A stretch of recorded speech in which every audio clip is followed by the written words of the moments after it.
Hello guys, welcome back to this channel. In today's video, I'll be showing you how we can see someone else's message but they will not know that we have opened their message, especially on Android phone.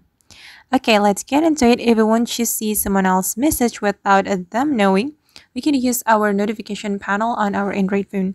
We just need to swipe down like this to open the notification panel. And this is my notification panel on my Android phone. And here, as you can see, I got message from my Telegram application and from my Instagram, then from my text message application on my Android phone as well. And if you want to see the whole message, we don't need to open the application.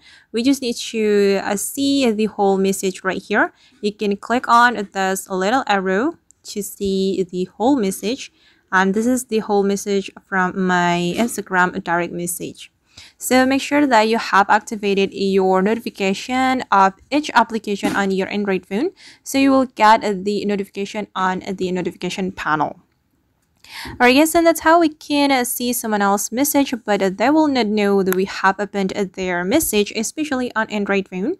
I hope this tutorial will be useful for you. Thank you so much for watching and see you in the next video.